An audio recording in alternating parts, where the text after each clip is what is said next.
Good evening friends. बहुभुज हम लोग देख चुके हैं। तो बहुभुज का ही एक भाग क्या होता है? त्रिभुज, है ना। त्रिभुज तो त्रिभुज का डेफिनेशन क्या है? डेफिनेशन क्या है? तीन भुजाओं से तीन सरल भुजाओं से, समझ लीजिएगा, भुजाओं बोलेंगे तो सरल, तीन भुजाओं से, हाँ, बंद आकृति को, है ना, तीन भुजाओं से घिरे बंद ज्यामितीय आकृति को त्रिभुज कहते हैं, है ना। तो त्रिभुज कहते हैं। तो ये समझ लीजिए, डेफिनेशन लिख देते हैं जैसे ABC, ठीक है। इधर से भी रोटेट कर सकते हैं, कोई बात नहीं। तो ये आपका क्या है? तीन भुजाओं से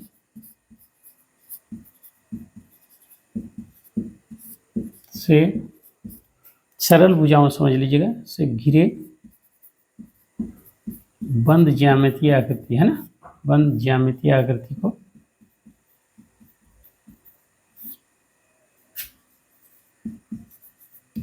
को त्रिभुज कहते हैं। क्या कहते हैं? त्रिभुज कहते हैं, है ना, त्रिभुज कहते हैं। तो ये हमारा त्रिभुज हो गया, ठीक है। तीन भुजाओं से घिरे बंद ज्यामितीय आकृति को त्रिभुज कहते हैं। तो देखिए अब हमारा क्या है, तो इसमें क्या है हम लोग देखेंगे इसको, त्रिभुज को। देखिए ये हमारा क्या है, बहुभुज में हम लोग देखे थे, बहुभुज देखे थे, उसमें हम ये नहीं बताए थे कि जो आपका त्रिभुज या बहुभुज जो मिलता है, जिस बिंदु पर मिलता है उसको शीर्ष कहते हैं।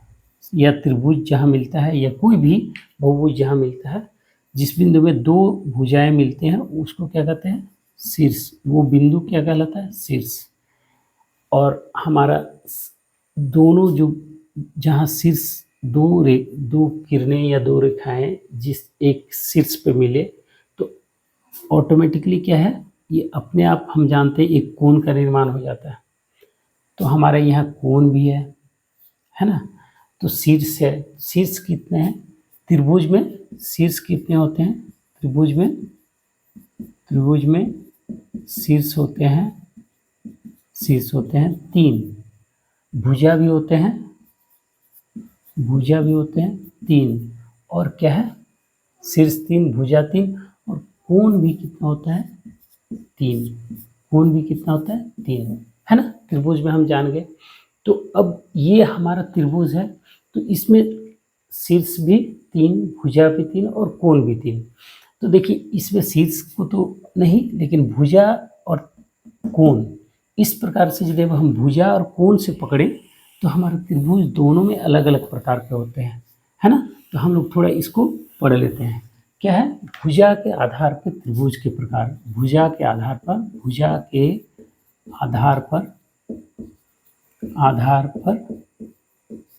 त्रिभुज के प्रकार, है ना। त्रिभुज के प्रकार कितने प्रकार के त्रिभुज हैं? देखिए भुजा के आधार पे, मतलब भुजाओं का हम यदि विश्लेषण करें तो हमारा कितने प्रकार का त्रिभुज होता है। तो देखिए एक प्रकार तीन भुजा है। ऐसा हो सकता है कि तीनों में से एक भी भुजा आपस में बराबर नहीं हो, है ना। तो हमारा क्या केस आया? पहला केस हम ऐसा लिए कि तीनों का तीनों भुजा आपस में बराबर नहीं हो, है ना। तो इसको कहते हैं विषम बाहु। पहला वही हम लिए कि हमारा कोई भी भुजा बराबर नहीं है ना, स्पेशल केस नहीं है। विषम बाहु त्रिभुज, इसको कहते हैं विषम बाहु त्रिभुज, है ना। ये विषम बाहु त्रिभुज। अब हमारा क्या है, दूसरा केस क्या है? ये विषम बाहु त्रिभुज का डेफिनेशन लिख लीजिए। त्रिभुज के कोई भी त्रिभुज का किसी त्रिभुज का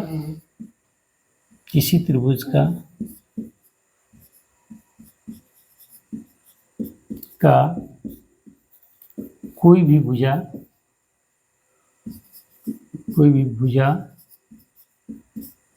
आपस में बराबर ना हो, है ना, बराबर ना हो, तो वैसे त्रिभुज को विषम बाहु त्रिभुज कहते हैं। त्रिभुज को विषम बाहु त्रिभुज कहते हैं।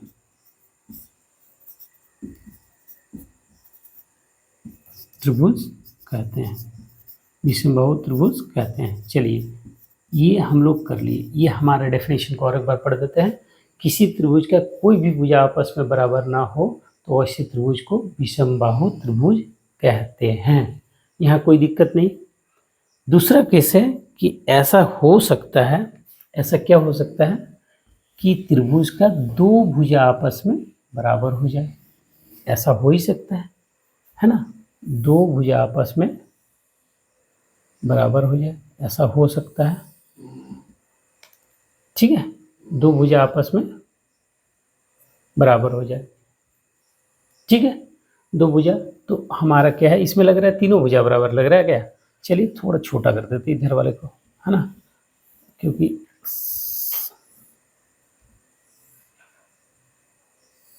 ऐसा। अब तो ये तीसरा छोटा है, ये दोनों लग रहा है समान है। ए पटक्स कहीं भी हो सकता है, ए बी सी, है ना, ए बी सी।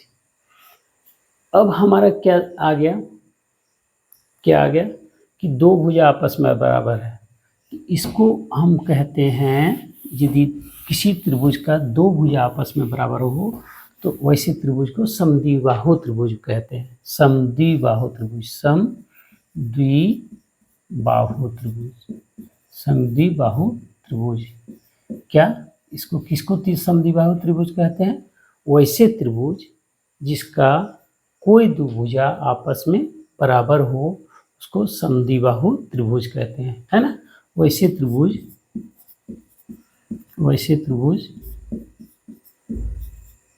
त्रिभुज जिसका कोई दो भुजा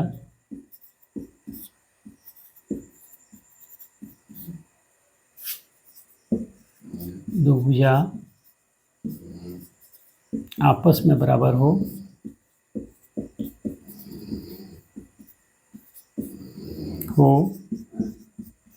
उसे समद्विबाहु त्रिभुज कहते हैं। समद्विबाहु त्रिभुज कहते हैं,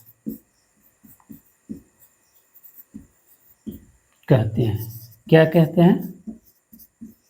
समद्विबाहु, जिसका दो भुजा बराबर हो। सिंपल, ये भुजा और ये भुजा बराबर है, ये नहीं बराबर है, तो ए बी और ए बी इक्वल टू ए सी, तो दो भुजा बराबर है तो समद्विबाहु त्रिभुज।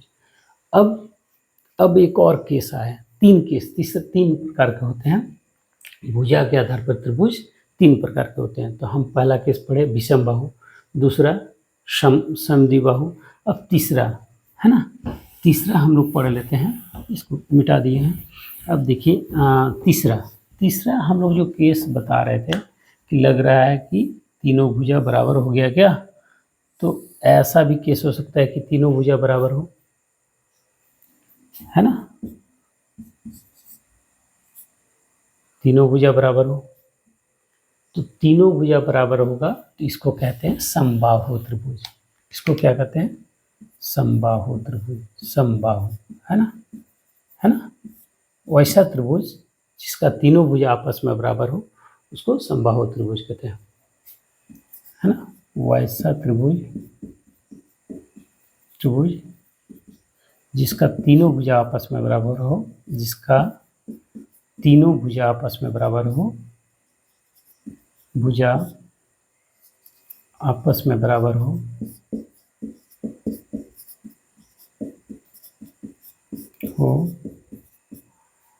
उसे समबाहु त्रिभुज कहते हैं।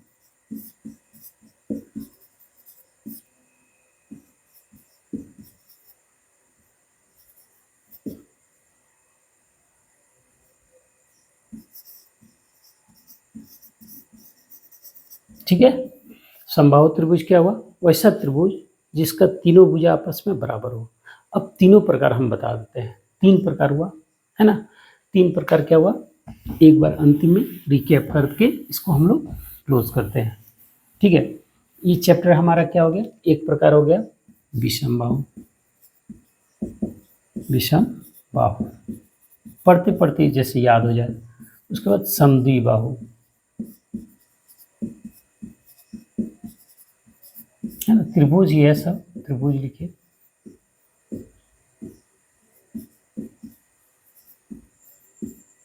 और समबाहु,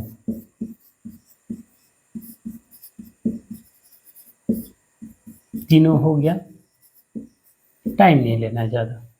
विषम बाहु जिसका तीनों भुजा आपस में बराबर नहीं हो, कोई भी भुजा आपस में बराबर नहीं हो, सब अलग अलग हो, ठीक है। समद्विबाहु वैसा जिसका दो भुजा आपस में बराबर हो, और समबाहु जिसका तीनों भुजा आपस में बराबर है। बस भुजा के आधार पे त्रिभुज तीन प्रकार के होते हैं, ठीक है। त्रिभुज में बहुत सारा है डिटेल्स पढ़ने के लिए, तो हम लोग नेक्स्ट पढ़ेंगे। तो इतना के लिए आप लोग आज के लिए बस इतना ही, आप लोग तीनों प्रकार को पढ़ के रखेंगे। ओके।